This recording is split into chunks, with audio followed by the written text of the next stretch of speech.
¿Cómo dar un salto de fe? Dar un salto de fe implica generar incertidumbre, angustia, que me va a llevar a elegir las cosas que no elijo comúnmente, a generar una idea de responsabilidad y por ende eso me va a dar libertad. Pero ojo, pasar estas dos propuestas de dar un salto de fe, que son la incertidumbre y la angustia, nos llevan a que no lleguemos hasta un quinto nivel, si le podríamos decir así, que es la libertad. Si yo te estoy diciendo, a ver, ¿quieres ser escritor a la edad que tengas? Por favor, lánzate, no tengas expectativas, a lo mejor nadie te lee. Estaba viendo un reel que me mandó mi querida amiga, una gran escritora, buenísima escritora, si por ahí encuentran sus libros, María Antonieta Mendívil, que ha sido publicada en Tusquet, con quien llevo un taller de escritura y es maravillosa, maravillosa, una narrativa poética muy hermosa. Me mandó un reel donde decía que en España se habla de que imprimen hasta cerca de 9,000 títulos y de esos es probable que se lean o se vendan solo 400. Eso puede ser un sentido de incongruencia ante todo lo que se imprime, ¿ok? Pero si tú das un salto de fe, aún con esas estadísticas y dices, nadie me va a leer, pero nadie me quita mi derecho a la escritura.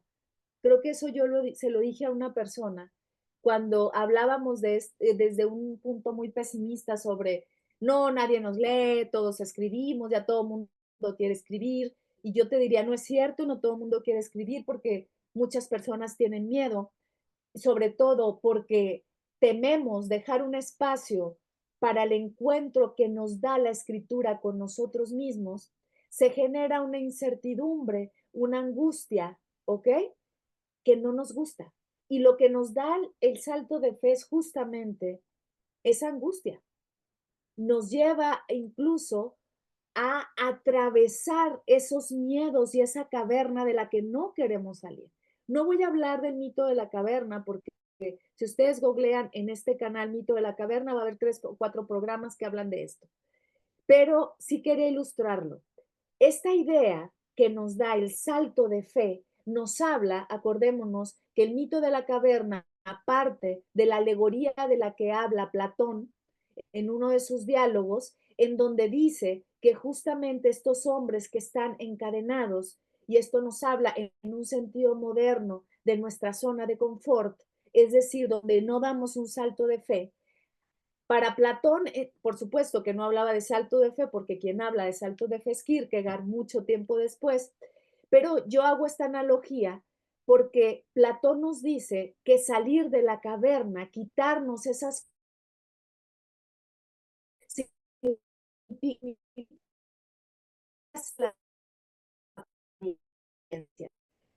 en este caso, como estoy en dura, significa romper esa atadura romántico, ataduras que nos dicen no escribas porque no vale la pena. Dar el salto de fe es el camino que da este hombrecito para pasar un estado de angustia, salir aquí dando un salto de fe sin expectativas. Pero ¿qué va a pasar? Vamos inevitablemente a caer en la angustia, ¿ok? ¿Cómo es esa angustia? Esa angustia porque ya no nos adecuamos que éramos antes. Entonces, fíjate, esta diapositiva. No queremos, nos han dicho,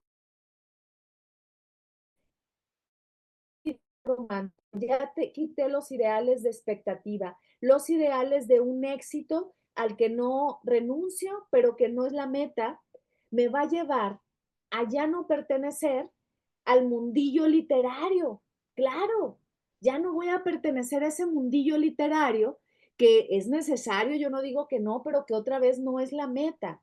Piensa incluso si tú estás ideando otro oficio, otra actividad, ¿Qué es a lo que vas a dejar de realizar? Lo voy a decir más sencillo, a lo que estás renunciando, a la máscara que estás renunciando, porque esa es la que te vaya a llevar a la angustia. Vas a decir, si no me agarro de esto, entonces, ¿quién soy? ¿Ok? ¿Qué es lo que va a pasar entonces para dar ese salto de fe? Voy a necesitar pasar la paradoja del riesgo. ¿Cuál es la paradoja del riesgo? La paradoja del riesgo significa que yo voy a salir de mi zona conocida para entrar a una zona desconocida. Ese es el salto de fe, decíamos al principio, salir de mi zona conocida, dar un salto de fe hacia la no expectativa. Entonces, por eso les ilustré con el mito de la caverna. Voy a salir de mi zona de confort para entrar pasando por un periodo de angustia, que esa angustia es no tener expectativas, que esa angustia es habitar lo desconocido. No es me voy a quedar en la ansiedad, eso es muy diferente. Angustia no es ansiedad. Cuando hablamos de ansiedad aquí, perdón, cuando hablamos de angustia, estoy hablando de una angustia kierkegaardiana. Cuando nos dice angustia, y que incluso lo habla en su Tratado de la Desesperación Kierkegaard, se refiere a esa no expectativa, a ese no saber quién soy, pero de cara al futuro, con toda la curiosidad y la inquietud de ir más allá de mis miedos. Y eso es pasar una zona desconocida. Pero ¿qué pasa? Hay una paradoja. ¿Cuál es esa paradoja? Quiero salir, quiero ser una escritora, pero no quiero soltar todas las actividades que me llevaban a no escribir. O sea, quiero seguir pegada en las series, por lo menos era mi caso. Quiero seguir perdiendo el tiempo, cada quien lo pierde a su manera. No quiero sentarme a escribir, paso de un taller a otro para saber si así escribo y a ver si así me impulsan, pero no estoy dispuesta a soltar ese mundo viejo, a soltar esos hábitos que no me permiten ser un escritor. Es decir, cuando digo ser un escritor es el que escribe. Perdón que lo diga así, pero luego a veces doy talleres y resulta que doy talleres para personas que no escriben, incluidos talleres en escuelas que se dedican a la literatura. Ok, lo digo de veras con mucho cariño, porque a mí me pasaba lo mismo. O sea, vamos a talleres, pasamos a otro taller, a ver si así termino mi tesis, a ver si así termino mi libro, a ver si así me atrevo a tener voluntad, a ver si así me atrevo a ser el chef que he querido ser toda la vida, dependiendo el oficio que quieras, pero no quiero soltar todas esas actividades. Entonces es una pareja, perdón, una paradoja del riesgo. Es una paradoja, entonces pregúntate, ¿qué estoy dispuesto a soltar? Porque dar un salto de fe es soltar. Así de sencillo. ¿Qué quieres soltar? Entonces, anota aquí que estoy dispuesta a soltar porque si no, no me va a funcionar. Dar un salto de fe con todo aquello que me sometía a los hábitos que me llevaban a no tomar riesgos, pues es inútil. No voy a salir de ahí entonces, ¿no?